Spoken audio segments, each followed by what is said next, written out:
آپ جب میدان عمل میں ہوتے ہیں یا میدان جنگ میں ہوتے ہیں تو وہاں ظاہر ہے جو آپ کا مخالف ہوتا ہے اس کی سائیکی کو سمجھنا پڑتا ہے کہ وہ کس نہج پہ سوچ رہا ہے، پھر آپ اس کا توڑ نکالتے ہیں۔ آپ ابھی تک اس نام کی تبدیلی کی کوئی لاجک کو تلاش کر سکیں کہ ان کی وجوہات کیا ہیں، پس منظر کیا ہے ان کا؟ یہ پہلی دفعہ ہے میری سمجھ کے مطابق کہ ایک زبان جو ہے وہ اپنی شناخت زمین کو دے رہی ہے، جو کہ ایک الٹی گنگا بہنے والی کہانی ہے۔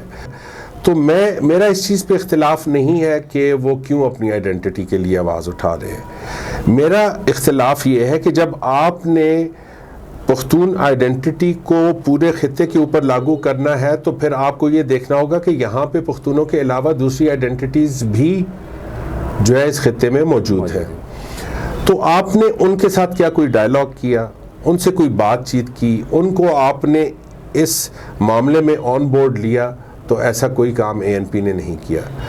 اگر آپ اس کے پیچھے جو آپ نے کہا کہ وجوہات کیا ہیں، تو وہ ایک چھوٹی سوچ ہے جس میں وہ اپنے پشتون نیشنلزم کو ابھارنا چاہتے ہیں۔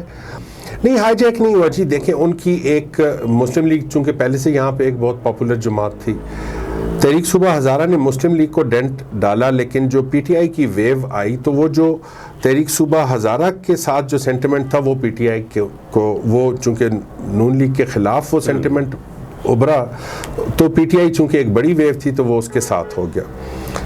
تو یہ جن لوگوں نے تحریک صوبہ ہزارہ کے ساتھ غداری کی ہے، ان کا نام جو ہے وہ غداروں کی لسٹ میں ہی لکھا جائے گا اور لکھا جانا چاہیے۔ اور ہم اس وقت بھی جانتے تھے کہ یہ انہوں نے ہمیں ڈمپ کرنا ہے، انہوں نے ہمیں ڈچ کرنا ہے۔ یہ مرحوم بابا حیدر زمان بھی یہ جانتے تھے۔ پاکستان میں سبمٹ کیا۔ پارٹی بنانے کا فیصلہ کس کا تھا؟ یہ ہم سب کا، یہ سب شامل تھے اس فیصلے میں۔ میں آپ کو کہہ رہا ہوں، کہتے تھے کہ یہ مشتاق غنی صاحب کو اور یوسف ایوب صاحب سے پوچھیں کہ جو الیکشن کمیشن میں پارٹی رجسٹریشن کے لیے آئین جو جمع ہوا ہے اس پہ آج بھی ان کے دستخط یہ جو ہماری تحریک صوبہ ہزارہ کی آئینی کمیٹی تھی اس کے یہ دونوں ممبرز تھے اور تیسرا ممبر میں تھا۔